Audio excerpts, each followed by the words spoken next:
information. This is the good stuff, though. Okay, saved. Okay, so as I mentioned, we only care about stuff that we can see, right? So for computers, we have some fixed amount of resources and memory that we can use. So in graphics, what we use is sort of this chopped pyramid that figures out what's in the scene. We call this the view frustum. Okay, so it's a chopped pyramid. Here's my camera. You're looking into your graphics scene or whatever. You don't care about anything that's super close to the camera. Not important. But anything some distance away. Let's just make up this is 1 meter away. I just want to draw whatever sort of falls in this box. And then there's the far plane, which says, okay, I care about stuff that's 1,000 meters away. And anything that's way, way, way farther than that, that's probably really tiny and we don't care about drawing anyway. Okay, so that's one way to think about the view frustum. It's sort of getting rid of, or we say calling away, information. Okay, folks okay with this sort of chopped pyramid? And it's chopped because we're chopping it here at our near point. Okay, so this is sort of an example. This diagram I'm looking at this top polygon, okay? Just to give sort of a reference. So we care about the stuff that falls in our view frustum. If it's not, don't draw it. Not worth our time.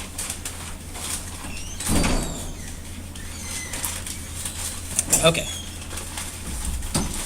Everyone's comfortable with this idea, so that's great. Okay, so another quick aside on just some important terminology.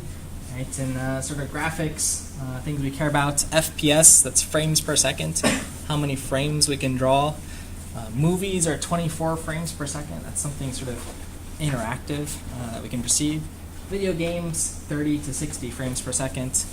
VR headsets, 90 frames per second. Otherwise, you get motion sick if it's slower than that. Right? It sort of bothers your brain.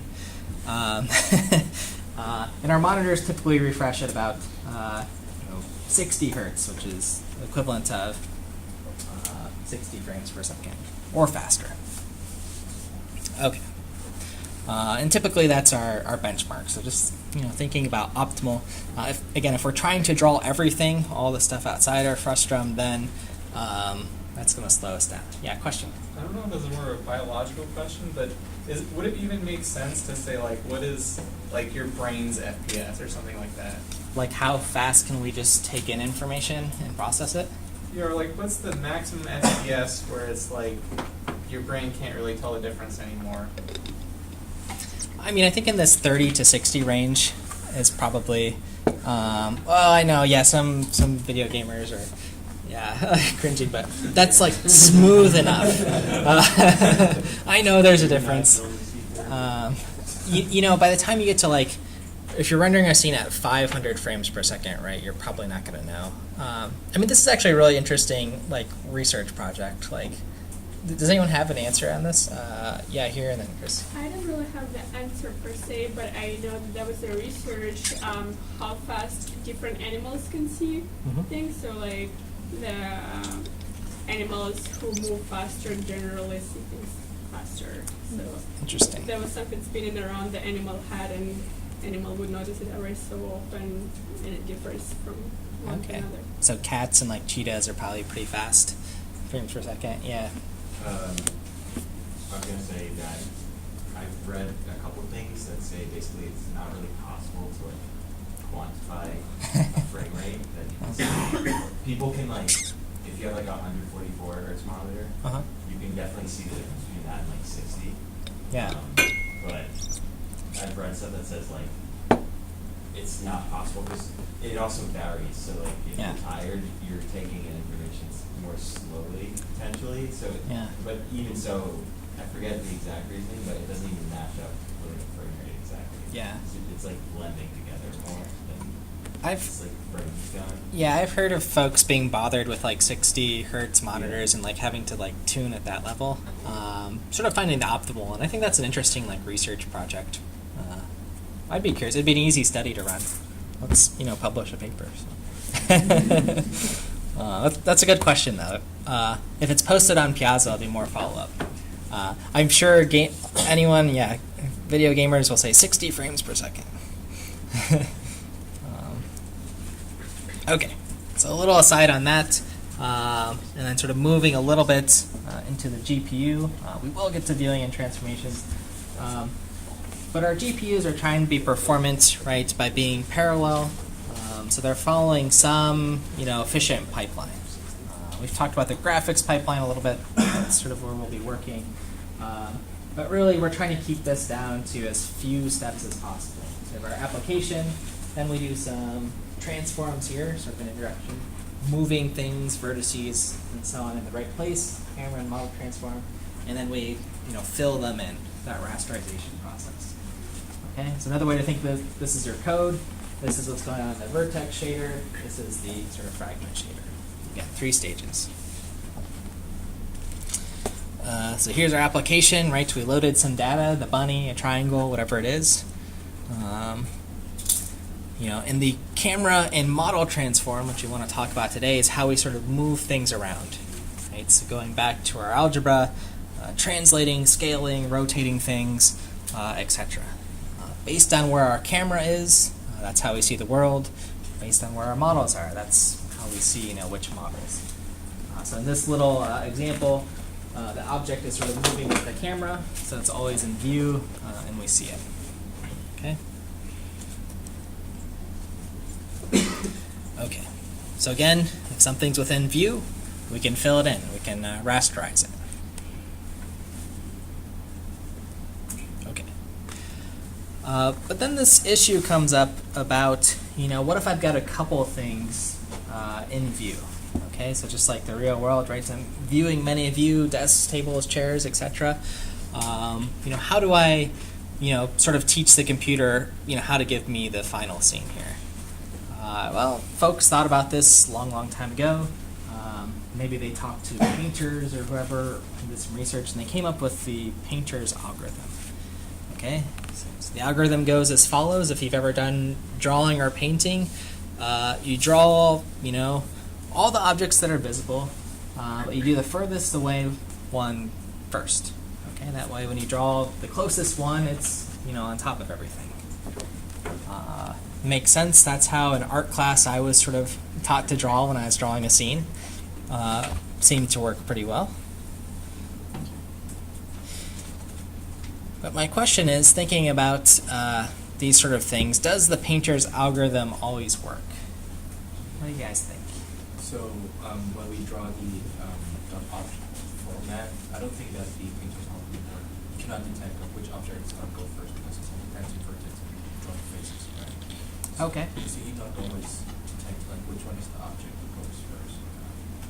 Okay, so I think, well, especially since we don't have any sort of notion of perspective, everything's flat right now. Yeah, painter's algorithm isn't going to help us. We have z values, right? We have some depth. So maybe it works. It'd be kind of a pain to paint that bunny in. Yeah. What other folks think? Painter's algorithm? Yeah. What if you had like 2 circles that were kind of interlocked like that? Mhm. How would you be able to tell which one to draw first with the painter's algorithm? Yeah, this is sort of like, I don't know, yeah, you just kind of pick one, right? Or these weird shapes like Mobius strips, if anyone's like seen those, that sort of like wrap around.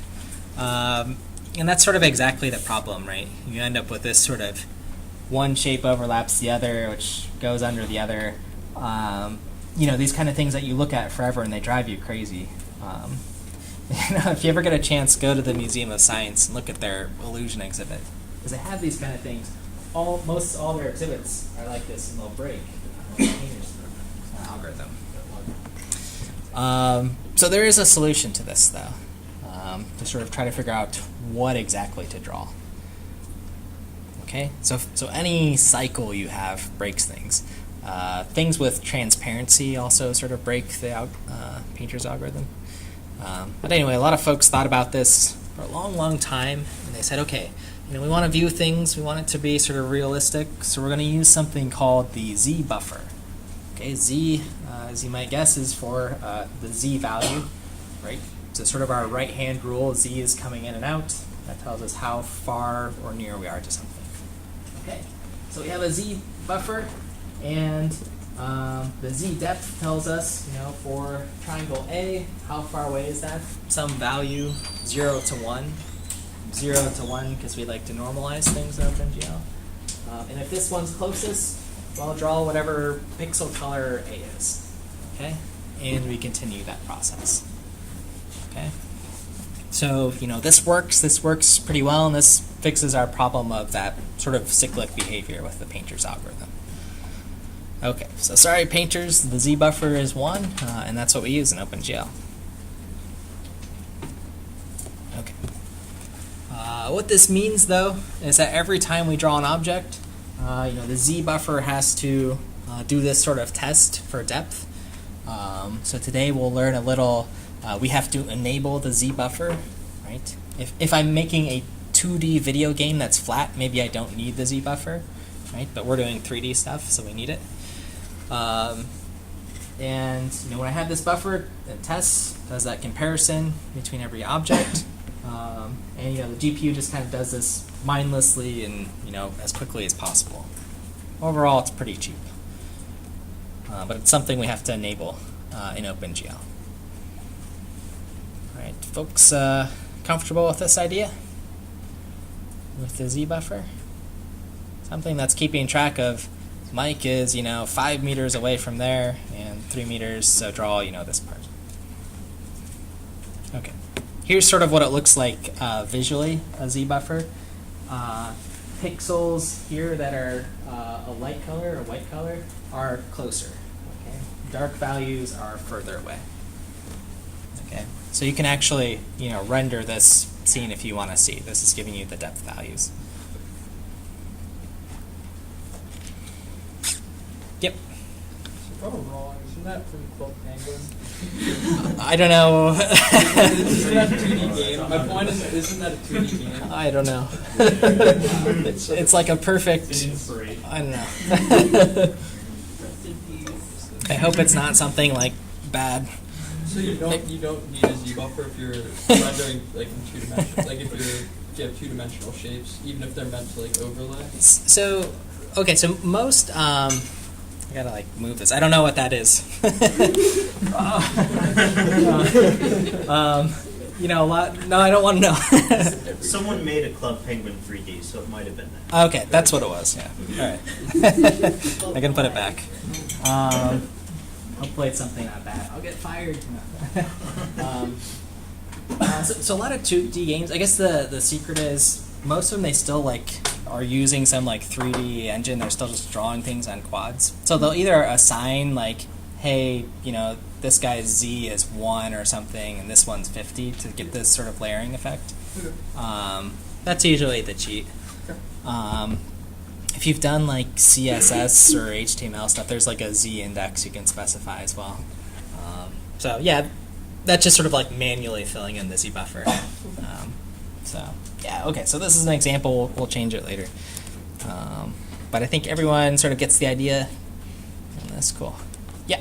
This is a bit of a digression, but in some higher level graphics libraries, there's usually a flag of ignoring a sibling order when you're putting things on the same layer, and if it renders if it it optimizes for where it goes. And I guess I'm wondering why that's an optimization. I guess just yeah. So I guess you could have different layers. So for example, a scene or some graphical scene, right? This is the game. There's geometry here or whatever, but you might have another part of the scene that this user sees, like the user interface, for example. That's a whole another layer, and you just sort of want to test against, that single layer of here's 2D buttons to click on, maybe they overlap, and then do a 3D layer, and then maybe you have another layer that's for physics or something. But yeah, so it can be broken down into different parts, because remember this Z buffer, it's got to test against everything to find out who wins. If that makes sense. Cool. All right. Okay. So another little graphics optimization, graphics thing is this, again, idea of backface culling. So when I say to cull, C-U-L-L. That means to like get rid of or to purge from the scene. So if I'm drawing a sphere, here's an example. Here's my camera, and I'm looking in this direction. I only really need to see the front of it. I don't need to render any of the back edges here. So again, it's just another visibility test. All these little graphics hacks that are going on to try to save some performance. Okay, and again, this is something that can be enabled or disabled. Yeah. How do you test whether or not you can see the face of? Yeah. So how do I know something's like pointing backwards? I wouldn't be able to see it. One thing you can do is, well, we know if we have a face or some flat surface, there's a normal, so that gives us some direction. We know where our camera is facing, so we might be able to get rid of it. The other is, well, maybe this, we still have this geometry here. It's still here, conceptually, but during the Z-buffer test, it said, hey, this polygon's here, this one's here, so just don't draw on it. So yeah, what's actually being drawn is something like that. That's sort of the representation. But another depth test, essentially. Yep. So, 2 questions. First, do you ever have to render outside of the full system in case, like, if the camera's moving quickly, if you're always, cutting it off right at the edge of the camera, is there any like lag for that? There is some there's some accountability for that. Yeah. And also, like, how do we know where our, like you said, when we're talking about like the Z buffer, we're talking about like camera coordinates, correct? What the camera sees in the current, camera. So we have 2 coordinate systems to worry about. Let's see. So we will have 3 soon. Yeah. So sort of the camera, what it can sort of see, the object. So this object has its sort of own space, and then the world overall. To be continued. Yeah. Piggybacking off his first question, what about reflections? Because a reflection might be, if you're looking at water, you might be reflecting something that's out of, directly in front of your camera. Yeah, so for reflections, there's yet another buffer that's typically used. It's called a stencil buffer. We usually sort of draw to. Will we get to reflections? I don't know. That's sort of something I haven't thought about too much. But yeah, imagine, right, if this is like some reflective surface and you want to draw to it, it's still got to do some test, right? So I'll need to think about the order of that. That's a really good question. Because yeah, otherwise it'll just be empty space or blue or something. Yeah. All right, cool. Okay, triangle order we already talked about. But this is one way, going on the question of how do I know what to draw? So not quite, right? So Z-buffer test, this was piggybacking on the question of how do I know not to draw this stuff and it's being obstructed by some other scene? There's also this idea of a back face. So if I look inside this eggshell, if I'm looking inside here, I can see stuff, right? This isn't missing. There's this idea of a front face and a back face. Front face is what we've been drawing. Back face is the other side of the triangle. Okay, and the winding order for that is just reverse. That's how you know if something's front or back. Okay, so imagine you're drawing a sphere. You sort of followed all the rules, and then you hop inside the sphere. Okay, all those faces are back face from your perspective. Okay, does that make sense? It's just flipped around. Again, back faces typically not drawn, so we don't need to see them. Okay, any questions on that? That's sort of a nice smattering of OpenGL terms, what we're seeing, view frustum. Then we'll jump forward a little just to some transformation things. Back into linear algebra land. All right. so we've seen this sort of cheat sheet here on the different like translation, scaling, rotation matrices that are used. I just want to give a little bit more intuition here, and just sort of thinking about how we might again use some of this linear algebra, to help us move our scenes around. Because today in our lab we'll start playing with a GLM matrix library. So again, there might be some cool things we can do.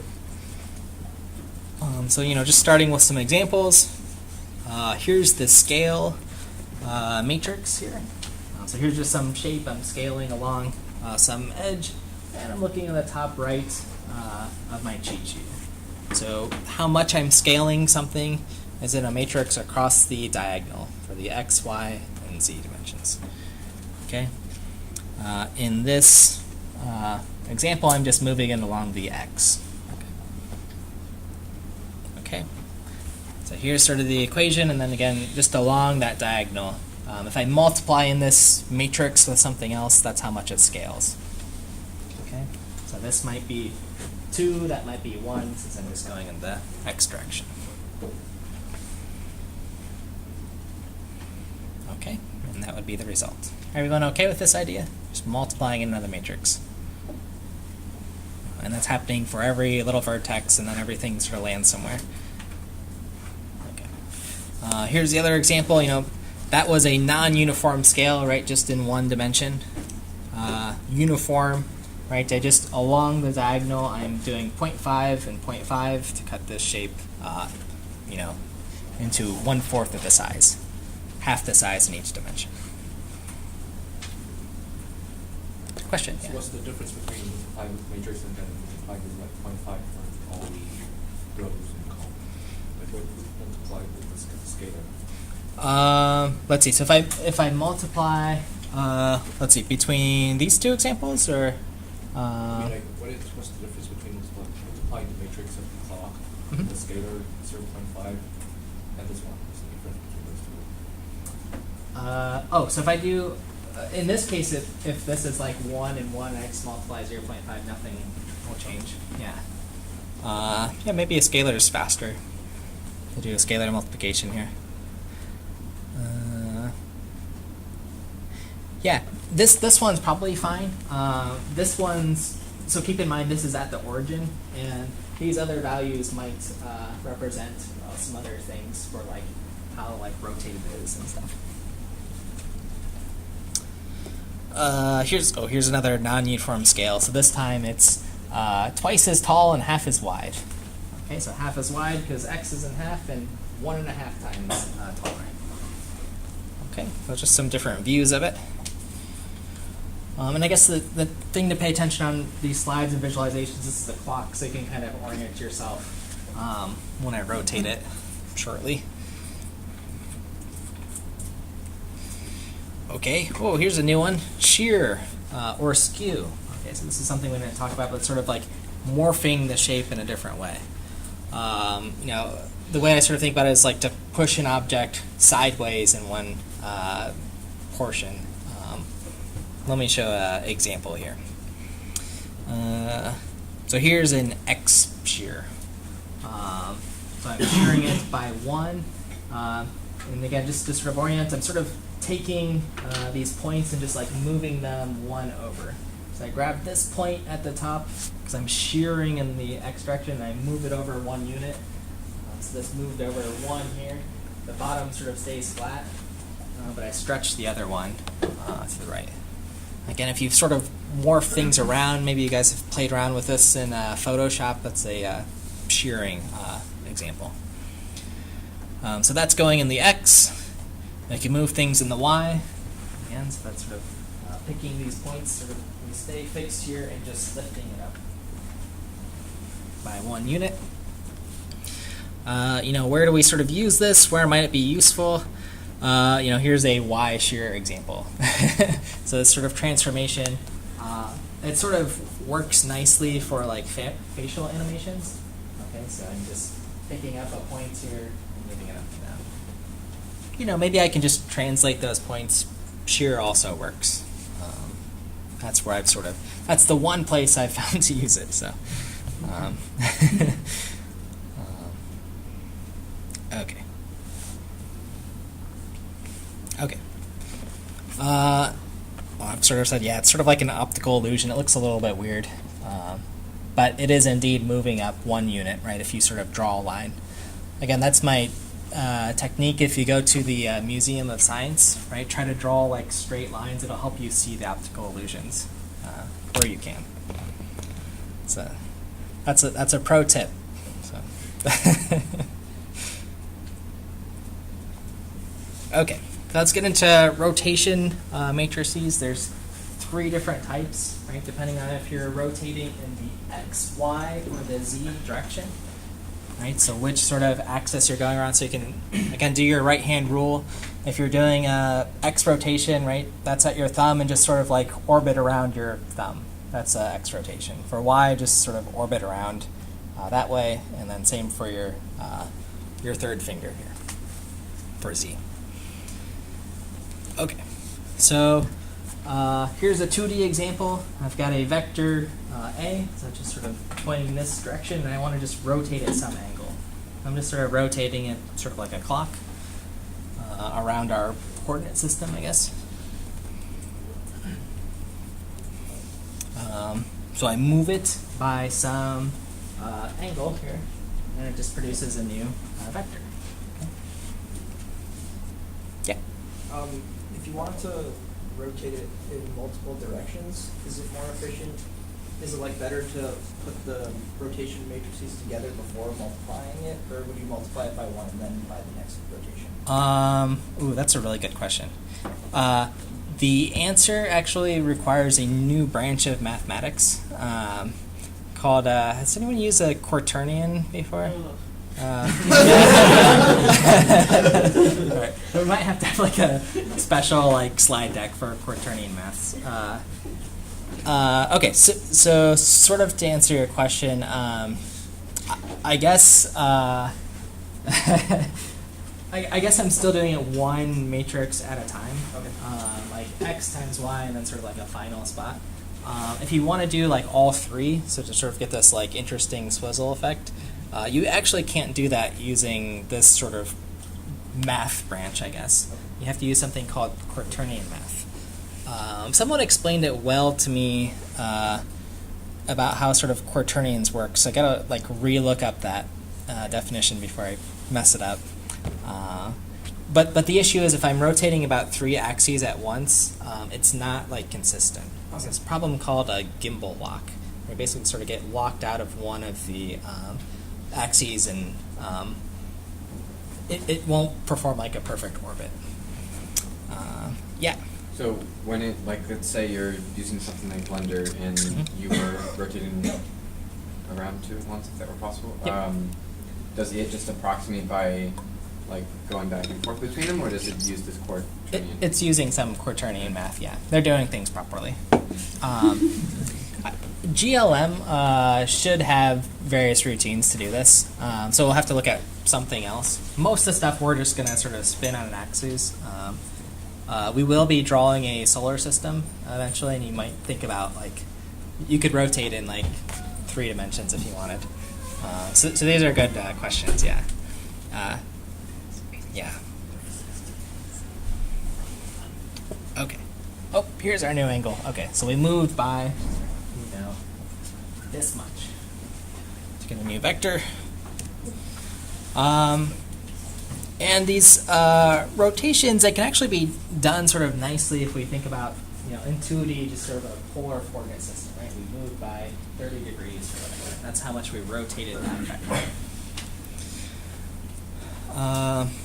Sort of vectors, remember, they have magnitudes, and they have some, this vector here has some magnitude from X, so some distance away, and from Y. That's another way to sort of think of it. Okay, so magnitude of a vector, remember, is the length, so the square root of its components squared, x squared plus y squared.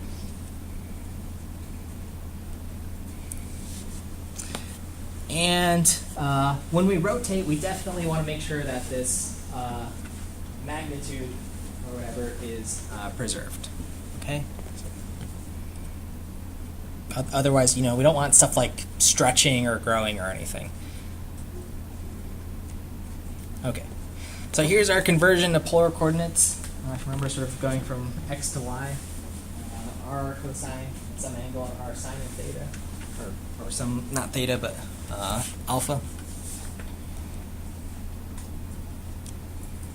Okay, and we're rotating.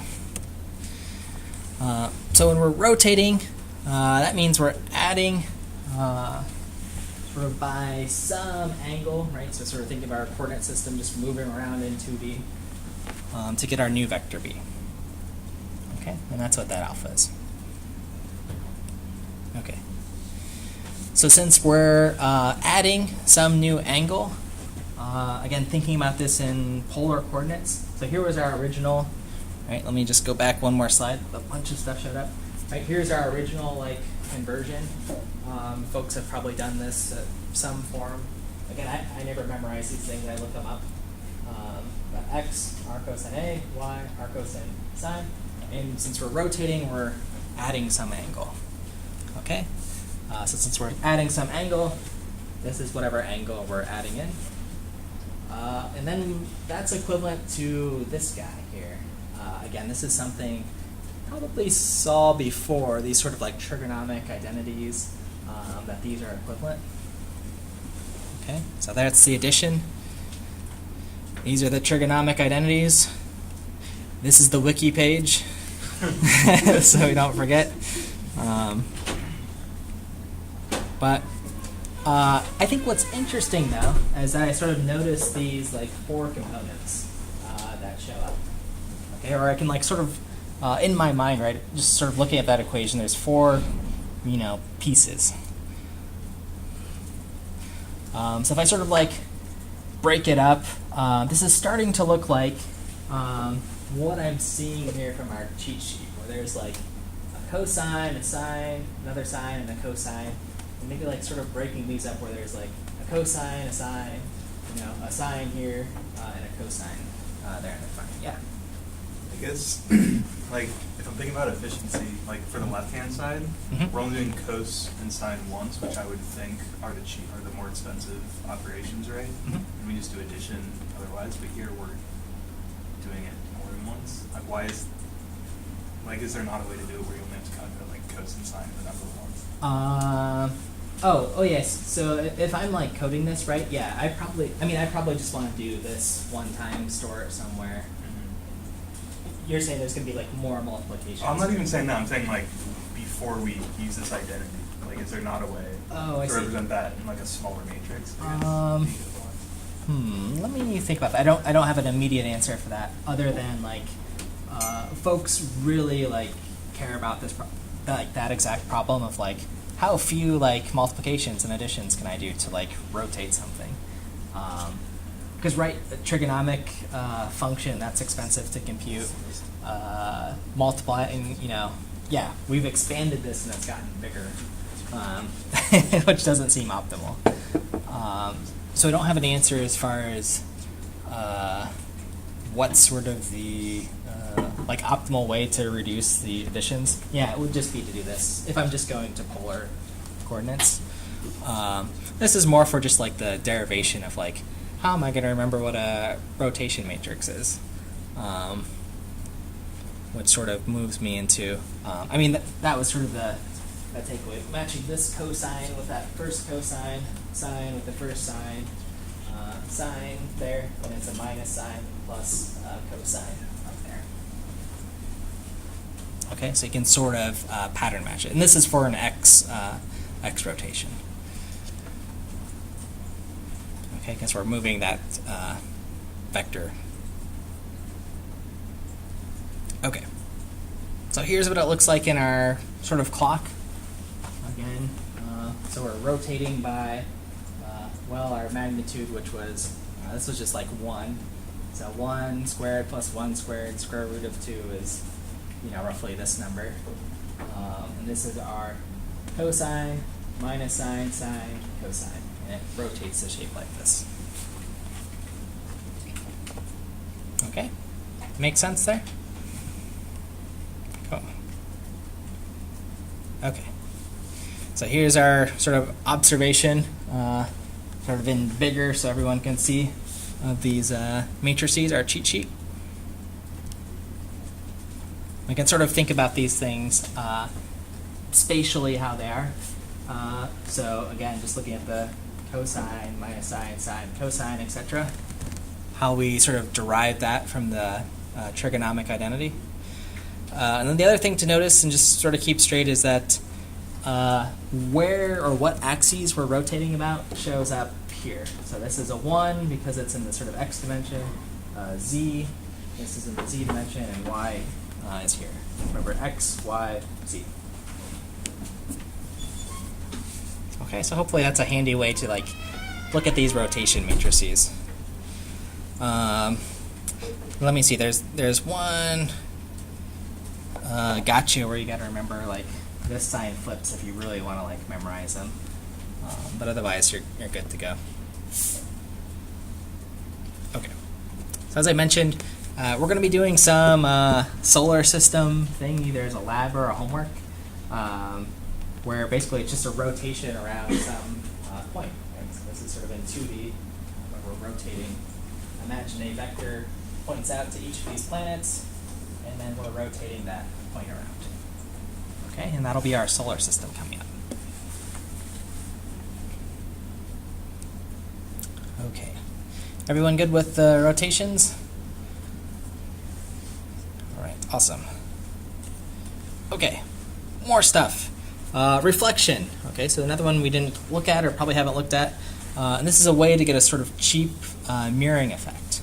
Okay, so basically for a reflection, you're flip the direction about y by flipping all of the x's. Okay, so if I'm flipping about the y coordinates, sort of just negating everything. And the opposite for reflecting about the x axis. Flip the y's. All right, let me sort of just be clear. Reflecting about the y, like on a Cartesian coordinate plane, I flip what the x's are. Okay, so x sort of goes like this. Y sort of does this. That make sense? Okay. There's no good way to capture those like hand movements on the audio recording. So let me know if it doesn't. But here's a picture of it, right, with the clock sort of flipping the other way, and you can see everything's reflected. You can see the sort of mirror image. Yeah. How would you reflect things in 3D across a plane? So across like Z or something, or No, like across like an arbitrary plane. so I guess it's sort of similar, right? If I have like some 3D thing here and I just like pick some point out I want to reflect about that line. Is that what you're suggesting? Because like mirrors in games, right? Like in a lot of the old games, instead of like choosing to do like reflection map, they choose to like render the entire game, but like in reverse on the other side of the mirror. So Yeah. it sounds like it would be like more expensive. So games will do this trick where they just, if they want to reflect something, they just create another camera that's sort of like pointing out from that mirror, and then they'll render that in the image and just sort of like paste that. Does that sort of make sense? Big guess. Let me think about this for a second. It's sort of like if I wanted to make an invisibility suit or something, like I wanted to be invisible so you guys couldn't see me. And I just put like a bunch of like really tiny cameras all over me that could like see, from this angle, all these like weird angles, and then like could draw that image like on my suit. That's sort of what games are doing. Okay. Does that example work for folks? That's essentially the hack, right? Just like putting a camera somewhere, always like rendering the scene, and then when you walk there, they'll like draw it for you. Yeah. If you want to, like in the 2D example, if you want to like reflect around an arbitrary line, then you can kind of think about it as like you can do a change of basis, and then sort of any reflection around a line just becomes the same thing as that. But you just have to change the basis from 0, 1, 1, 0 to whatever line you want to reflect it. Yeah. So yeah, thinking about projecting that line and just sort of putting a coordinate system there. Yeah. That's probably the way to think about it.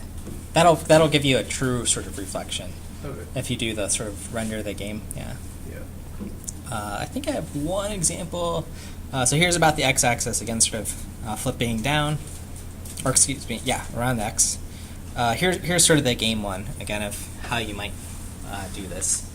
Right, so I'm drawing this scene, this water, sort of some special material or whatever in some layer that I want to draw to, and I'm drawing this scene maybe twice in this case, and then just reflecting it down. So here's sort of my line I'm drawing. Okay, so that might be a cheap way to get this effect. Now, how am I getting that wavy effect? Do you have any ideas? Yeah. Maybe like a shear. Yeah, shear is back. That would be another way to sort of like make use of that, right? Just sort of moving the points back and forth. So shearing might be one. We'll learn how to sort of like scroll these textures, but this is probably another case of shear. I don't know, but that's what I would try. I think it works. Okay. So you guys figured it out. Shearing. And of course, in the fragment shader, right? Because this is at the sort of like we're drawing actual colors, not moving the geometry. It's still a flat, rectangle. Okay. So again, the idea with matrices, why we're using them, why we're trying to get everything in this matrix form, even if there might be some cost, is because of the nice sort of composability of matrices. We just sort of multiply them through. That's how the GPU hardware has evolved. It likes multiplying matrices. That's a problem that can be parallelized really well. So that's why we have our hardware set up like that. So we've sort of looked at matrix multiplications, but here's sort of an example for scaling a vector. So that's going to be represented by S, and then rotating it. And if we want to do this, so we want to scale something, make it smaller, and then rotate it. Look at how we're sort of doing this. Scaling first, and then rotating to get our final product. Okay, so I'm sort of reading right to left. Either of these will work. So if I want to scale first, it's on the right side. Okay. This will be sort of like, this might be a gotcha for today's lab, so that's what I'm making a point of it. We're sort of reading right to left for what we want to do first.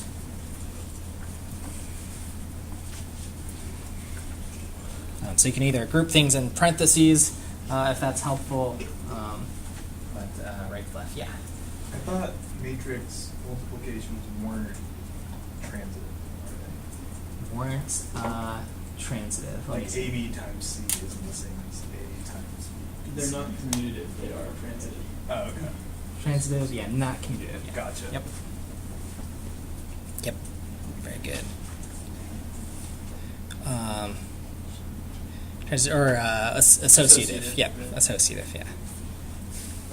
I can get my terms right. Yeah. So I can move these parentheses sort of around wherever I want, but I'm still moving like right to left. So this will still go sort of. Yeah. But these two should be equivalent here. Oh, so in this right one, we're still multiplying B by S first, or we are doing RS first? We're still doing RS first here. Okay. We're still listening so it's to. normal order of operation. Yep. So yeah, parentheses still carry the same operation, but we're still sort of reading right to left, in that we're sort of scaling first, then composing with our rotation, and then multiplying by whatever our original vector was. Yeah, this is the little like tricky matrix stuff. Okay, so I'll leave that on for a second. Yeah. So on the previous slide, you said all the effects are done in the fragment shader. So that means the fragment shader can change vertices as well? So this actually isn't changing. So okay, so talking about how this scene sort of rendered, it's just just pretend it's one quad and we're sort of drawing pixels on it or some texture. Maybe for the working effect, for those left and right, is that? All happening in the fragment shader. Yeah. So fragment shader deal with both color and vertices?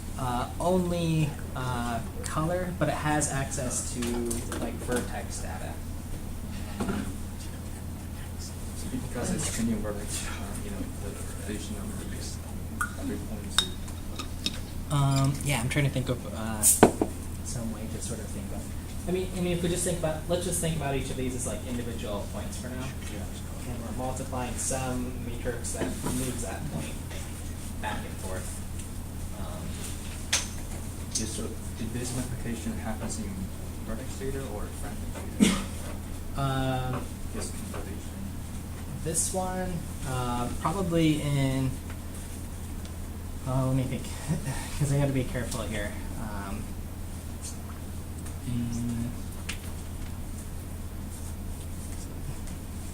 So if I was sort of moving these points around, I would be doing it at the sort of like point level, right? This is probably happening in the texture data. Okay, so this is just like an image. So this is something we haven't, this is why I'm being a little careful. We haven't like talked too much about like what our texture is and how to represent the points, but it's sort of like moving these coordinates around through some shear operation.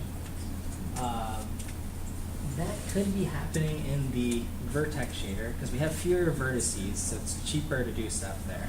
And then that information is passed into the fragment shader, which sort of like moves things around. Yeah, that's one point. That fragment shader only deal with color. But it only, fragment shader only deals with, yeah, its job is to rasterize and draw in things. Yeah. Like I said, it's all done in fragments. I guess it could be either, yeah. So one way to think about it is that you're not actually changing, like if these were 3D shapes and 2D shapes, you're not actually changing the locations of those vertices, you're just changing how they're represented. So how they're represented would be in the fragment shader, whereas the vertex shader would be more about the actual positioning of The actual vertices. like position, yeah. So then later when we're looking at translating the cube, that would be in the vertex shader. But then the faces on that cube would be in the fragment shader. Right, the final color for those cube faces are in the fragment shader. Yeah, that's a nice way to put it. This example is maybe, since it's 2D, maybe it's a little bit, maybe not the best one. It's good for reflection, but yeah. All right, everyone else sort of clear on that? Cool. Let's see. Okay, so here's just sort of examples of the same, like, so what's going on? First, sort of doing the scale and the rotations. We'll end up with a final form here. Let's see. So here's again just the note on order mattering, though, depending on how we rotate things or scale them. So if I just sort of do the scale first and then rotate it, I get sort of this wash shape, and then I rotate this wash shape. If I rotate first, then I have our original shape, and then when I scale it, it just sort of gets scaled in this way. So there will be a difference. Yeah. In the previous slide, the reflection and shearing both are operations on the vertices, right? Going back to this one. Yeah, so the reflection as well as the shearing both are transformations with regard to the vertices of an image. I want to be not exactly what they display. Yeah, I want to be a little careful with this one again because again, 2D games are probably just drawn as like one quad, so there's like 4 vertices. Yeah, maybe this isn't a great example. For an example, if we're taking shearing, so we transform the vertex. Imagine if it's just a simple positive negative. So we're changing the vertex of the image. So isn't that easier to do in the vertex shader because it has lesser number of operations to do there? Yep. Compared to the fragment shader where it has millions and millions of pixels. Definitely, yeah. So we're still going to do some operations purely in the fragment shader. We call those per pixel operations. So they're still fast enough. That's why I like thinking this like, if we have this color here, we can like shear it back and forth and sort of change what color each individual like pixel is. But right, from a sort of optimization, we want to, it's either several millions of operations on pixels or just 4 vertexes. So the reflection, wouldn't it be an image drawn again, and not just like, wouldn't you have to draw an image before you rasterize the pixels? Draw it, flip it, and then Yeah. do something? Yeah, sure. So the root kind of transformation still happens at the vertex level and not at the pixel level. Let me think about that. So I think I guess we're flipping like the texture coordinates at the vertex level. Yeah. I don't want to get. Does that answer your questions? Yeah. Okay, cool. We'll look at this once we. So one of our next homeworks will be this sort of per pixel operation. We haven't touched the fragment shaders too much, so I don't want to dive us down a rabbit hole quite yet. But this will be a cool effect to try it and see if you can make it. We'll look at one per pixel effect. Let me just, let's see, normal mapping. I don't know if I showed this example yet. And I like, let's see, animated. Okay. Hopefully nothing bad shows up. Have you guys seen like these sort of like effects? This is an example of like normal mapping. There's some light, and then per pixel I need to change the value based on where the light is. So that's something, it's fast enough. If we do it too much, it's slow. But you can imagine how like sort of moving this, these vertices around a little bit gives this sort of shear or wavy effect. That's a per pixel effect. Okay. Let me jump us forward a bit. Okay, so again, remembering order matters of how we move things around. So this is a little example of just, let's see, I guess, where do we start in this GIF here? Okay, so we're going to translate first and then rotate. So we're rotating about this point here. So we're extending our vector and then rotating. Versus if I just rotated, well, we're sort of just at the origin, so it would just sort of spin there and then maybe translate elsewhere. Yep. So when we do multiple like transformations or translations or whatever, is that about like some global XY coordinate or for the shape? Let's see. Like it's there, it looks like it's global, right? But Yeah, so this is, this transformation is happening sort of in the world. I guess let me look at what's going on here exactly. This is in the world. Actually, it even says world transformation here. If it's in its like local space, I guess, like let's say we just sort of move it out, do a rotate, then it'll just like rotate here after it's been extended. But since we're in the world space, it's rotating like about the world. That's how we get sort of this orbiting effect, right? If you think about a solar system, that needs to happen. So pretend the sun is the center of the universe, our fictional universe, and right, the planets sort of rotate around the sun, which is at origin 0, 0, 0, or whatever. And you can rotate about that. And now planets have their own sort of object space, where the Earth, it rotates about its own axis, and that's sort of its object space. because the reason I'm asking is like if you're using the world space, or sorry, if you're using the object space, it makes sense to me that the order matters, because like if you were to rotate before translating, that's the direction you're translating in. Mm-hmm. But for the world space, like I'm looking at this specifically, it's like if you were to go like that first, and then Can you translate in local coordinates? If it's always about the center? oh yeah. Well, I guess if it was in its own space, and you didn't lock it to 0, 0, right? Like yes. Well, if you walk on the coordinate here, it would rotate about itself, so it would be like diagonally up, and then it would just move out the x-axis, so it would just stay on the x-axis still, as opposed to rotating.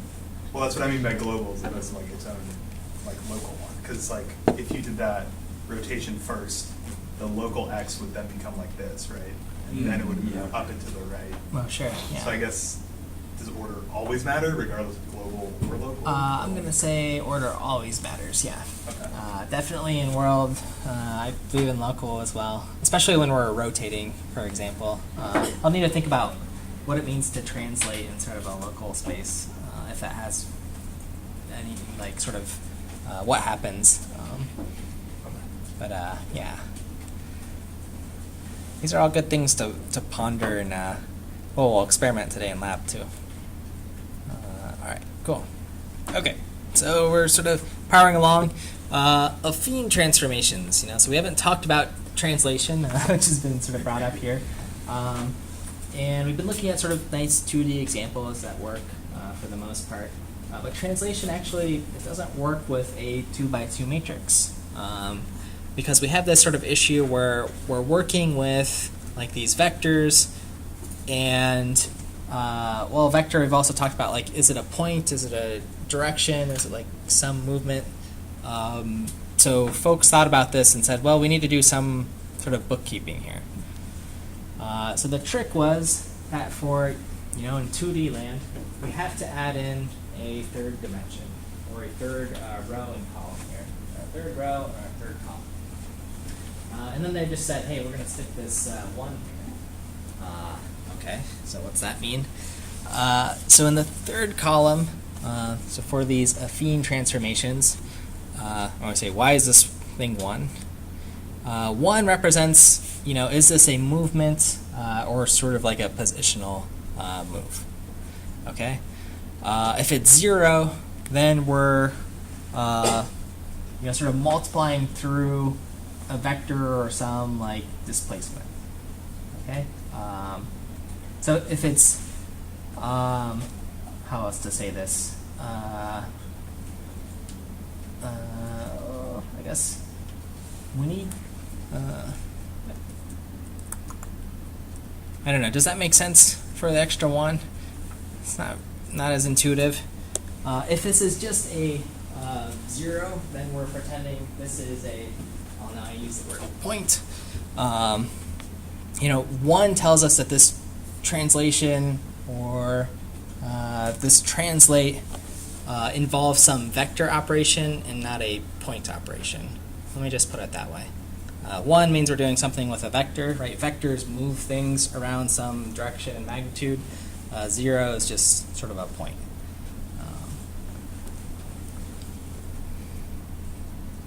Make sense? Okay sense? Willing to accept it? Willing to accept, okay.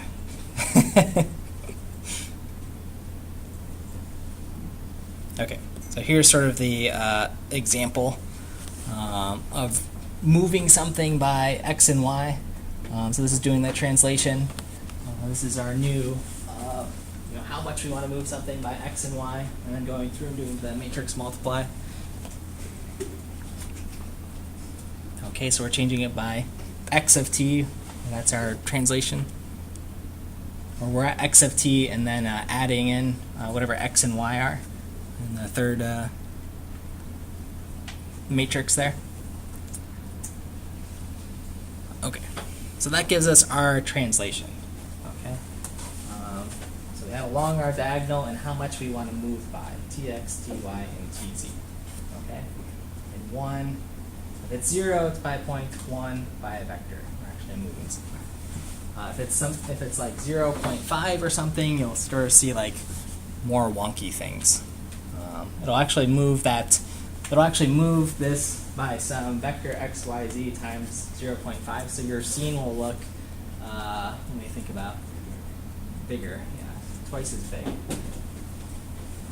So that's an experiment you can try today in the vertex shader.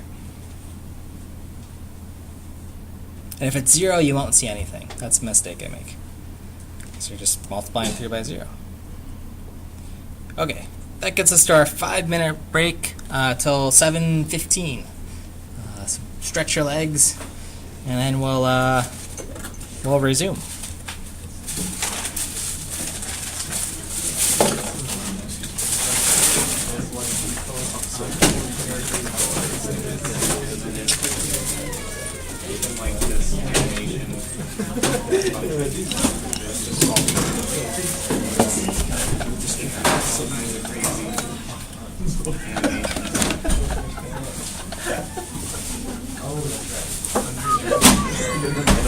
Something about that makes it so much fun.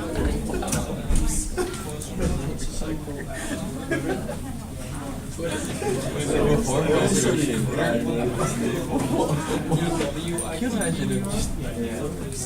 it's like a drawing strip. Yeah. It just Came back like 10 minutes later with Subway. And I blamed nothing.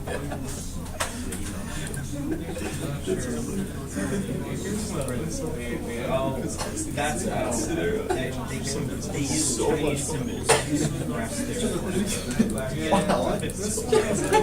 One where they didn't, and it's similar to that, so I think this is what it's based on. I don't know if that's but I looked at that and I thought, of course that's JavaScript. What else could that possibly? Yeah, they said somebody just put up a link to the Chinese compression. You do you. But it only gets a couple more characters. I guess to one more right.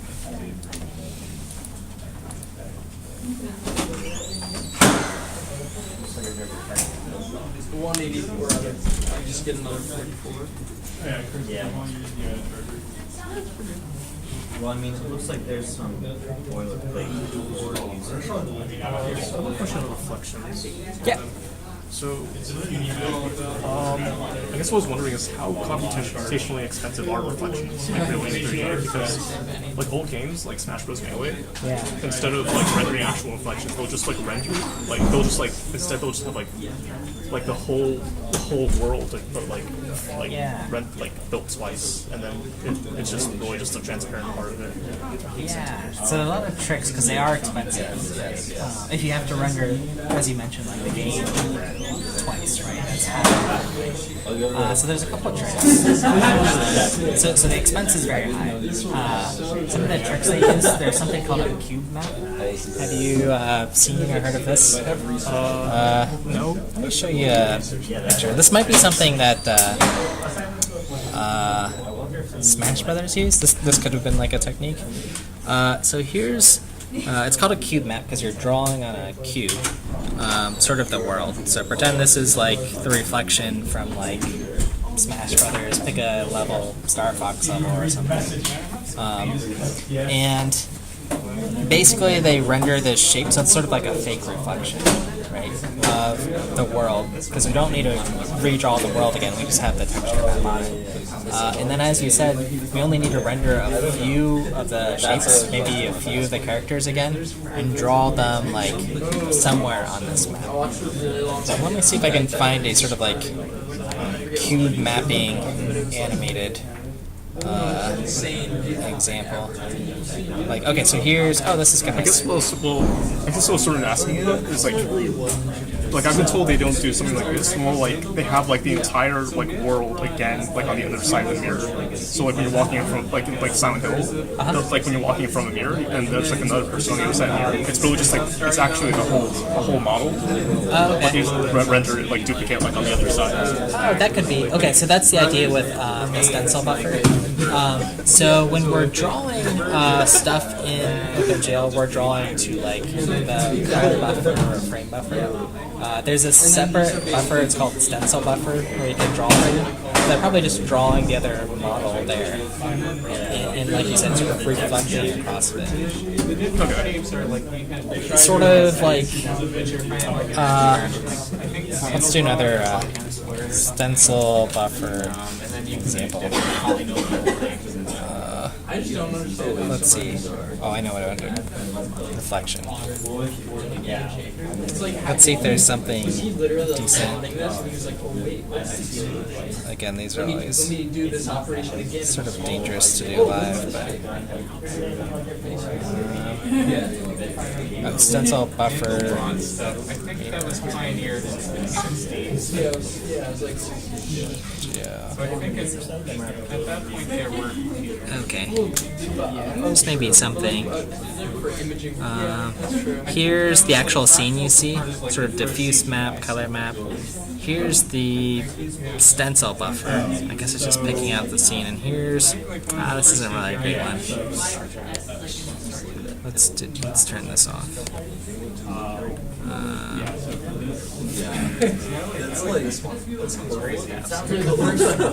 This isn't too great. So here's the scene we're drawing. The stencil is sort of masking out stuff. So like here's where the mirror would show up, and then it's just drawing it onto there. So they're drawing like maybe another side of the world, but then sort of like masking off only for like the mirror. Yeah. That might be what's going on. If you have examples of these, post them on Piazza, because it's fun to sort of like break them down and make a guess. Okay. There's Do people do stuff like this because it's like less code, or is it? all for performance usually. Okay. Because like I hear whenever I read stories about like game development, like the really old games, they always talk about having to like cram like through like every byte. Yeah. Oh yeah.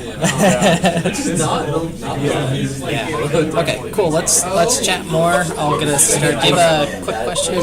Very quick question. Yep. So like in homework, I know like you said like press W draw wireframe. Yep. I can do that. I can change it back. So I actually add another key called F to change it back to the field mode. Is that okay? That's fine. Yeah. Because like Just make a note in your README. yeah. How does this work on Fractal? Like if you fold paper in a certain way? Okay, folks. Back in action here. Just a little bit more through the lecture, and then we'll get to the lab slides in the lab. So sort of talking about viewing. So we've been talking about transformations. Hopefully have some more intuition just on sort of what's going on with those things.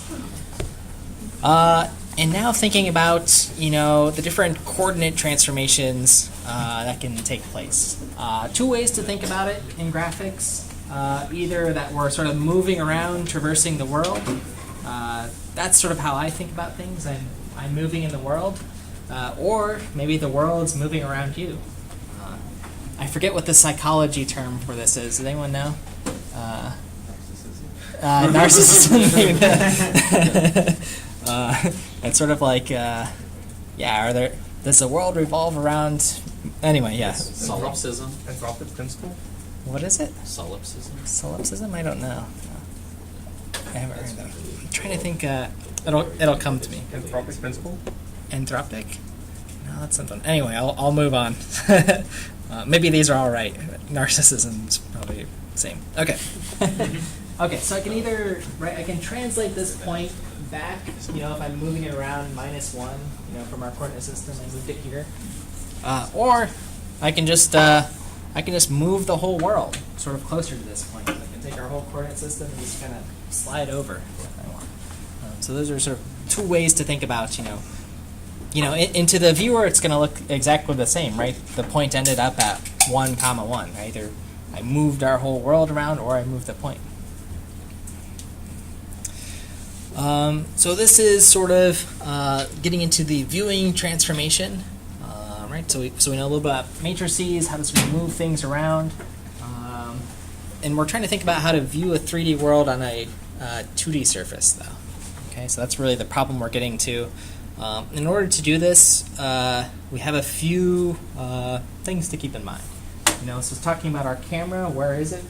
Where is it oriented? How wide is our field of view?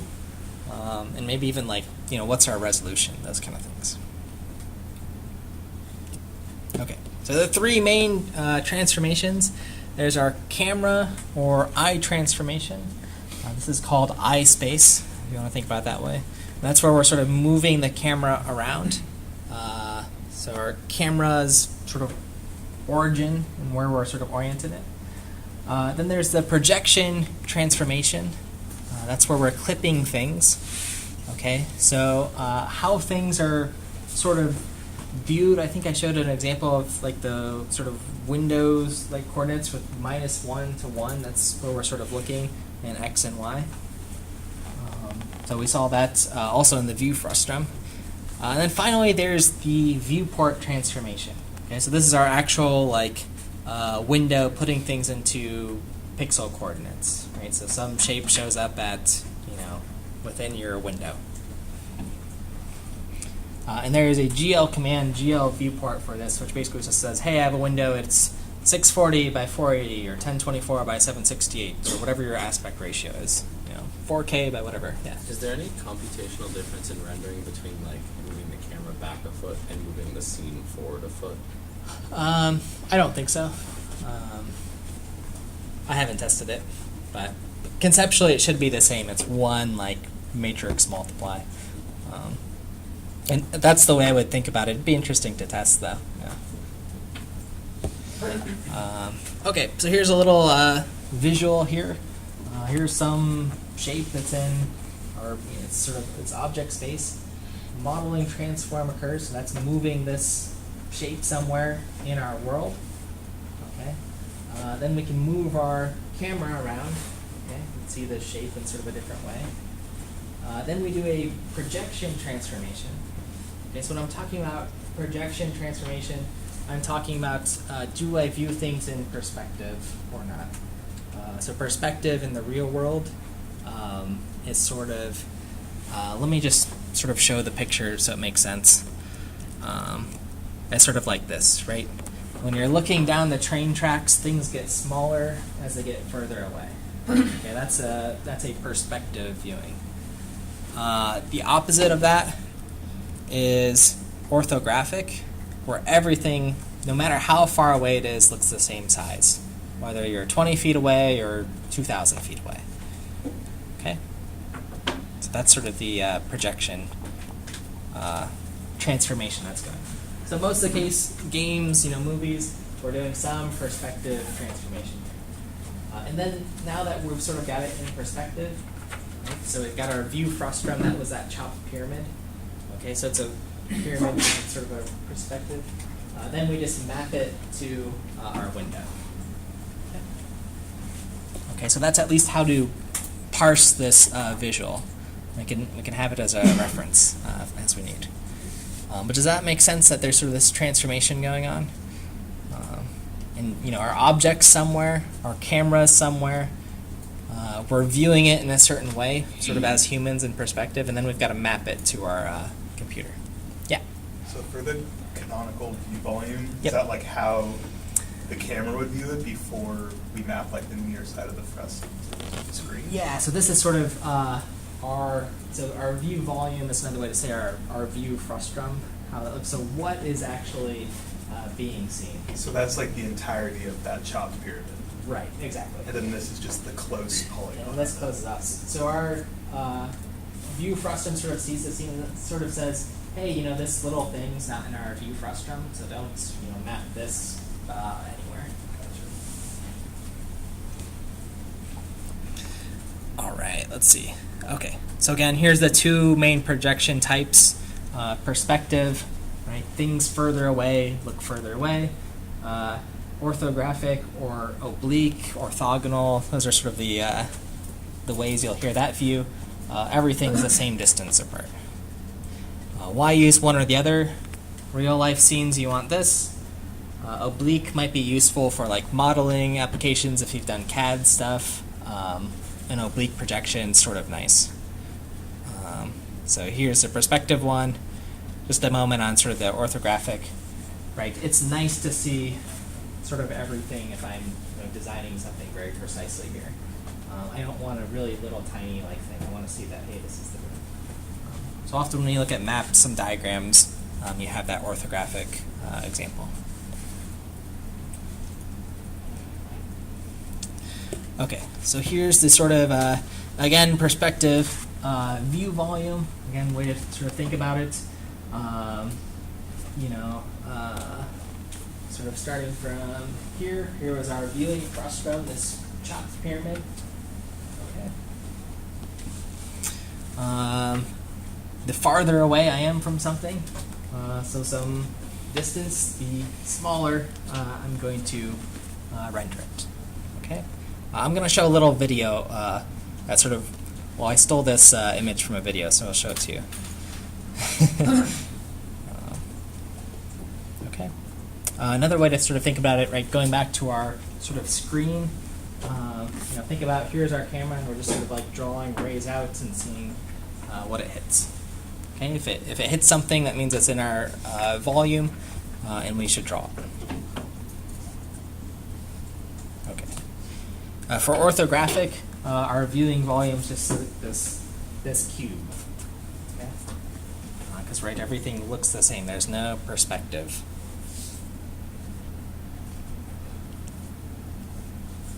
Okay. So we've chosen some projection, some way to view things, and this is how our eye sort of works. So we can think about this like little widget sort of floating around in our 3D scene. So E is for our eye. Our eyes have a position somewhere. G is the gaze, where we're sort of looking. And T is that up vector. Again, sort of telling us where is up in the world. Okay, if we know where up is, then we can figure out everything else.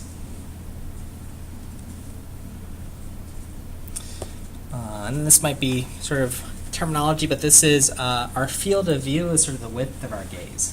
Right? So you're gazing out into the sunset, and how wide you can see is, whatever your peripheral vision is, I guess, for humans. So, almost 180 degrees. Often in game scenes we're using some, I usually use for a value of theta, 60 or something, and that gives roughly something that looks nice. 60 to 90, you sort of play around with it. Okay, and we can actually see where that tan theta f2 is. This is how wide ours is. If you do something, really huge, greater than 180, you'll sort of get a like more of a fisheye view, I guess. I guess what a fish would see. Okay. So again, here's this example. Wider field of view, can see more things. Too wide, they might get distorted. Okay. So 60 or 90, maybe 110 is okay. Okay. Video supplements. Because it's nice to hear others' perspective. All right. I got one almost left. All right. So these are, from Udacity. They have a pretty nice, some nice explanations of these things with better colors than I have. So here's the perspective camera. Let me make sure I don't blast you guys here. Okay, these are all short, minute or two videos. Is where things get interesting. This camera is more like real life, with objects in the distance being smaller. That said, it uses the same sort of pipeline as before. Internally, you define a view matrix exactly the same as for the orthographic camera. However, then the projection matrix is formed differently. In a perspective view of the world, objects get smaller in the image as they get further away from the viewer. Another way to say it is that if something is farther away, it needs to be larger in world space if it wants to appear the same size on the screen. This gives us the idea of similar triangles. y2 divided by z2 will be equal to y1 divided by z1, and so on. So perspective projection is going to involve division, but when we multiply a vector by a matrix, it's just some dot products, a series of multiplies and additions. This is where the fourth coordinate for our points comes into play. Up to now, this fourth value has always been equal to 1. We run a point through any set of modeling transforms and the fourth coordinate value of 1 is left untouched. This all changes with perspective projection. It all changes. Let's see. What's next? The camera's eye. Okay? Basic idea, right? Something farther away from Z is bigger. Oh, we don't want that one. Okay, let's look at the eye. Let's look a bit more in depth at how this box in space actually gets positioned and defined internally. First, we define our camera object as looking down the world's negative z-axis and orient it so that the top of the camera is facing along the plus y-axis. The camera starts at the origin, just like other objects. The first step is to move the camera to where we want to make an image from. We also tilt and orient the camera as desired. This is similar to how we've been orienting objects all along. We define some sort of rotation and translation to get the camera into place. We ignore scale, we're just trying to set up the camera in space. Giving the camera a position is simple enough. To compute the rotation needed to orient our camera, we use what's called a look-at system. This is pretty much what it sounds like. You define a target location for what direction you want the camera to look. This defines the negative z-axis for the camera's frame of reference, in other words, how it's pointing in the world. So here I have a real live camera. It even works. And with my z-axis here, that tells me which way it's pointing, but unfortunately it doesn't tell me which way is up. It still has this 1 degree of freedom. So what we do is we also define an up vector of some sort. This vector gives us some guidance as to which way to orient the top of the camera. Typically in 3JS we'll pass in a vector such as 0, 1, 0, the plus y-axis, as the up vector. Given our view vector and this up vector, we'd like to form a matrix that defines a whole frame of reference for our camera. We know where we want the z-axis to look along, but we want to know where the camera's y and x-axis end up. By specifying a general up direction, we do this. For example, say we have a camera pointing in some direction, looking along its negative z-axis.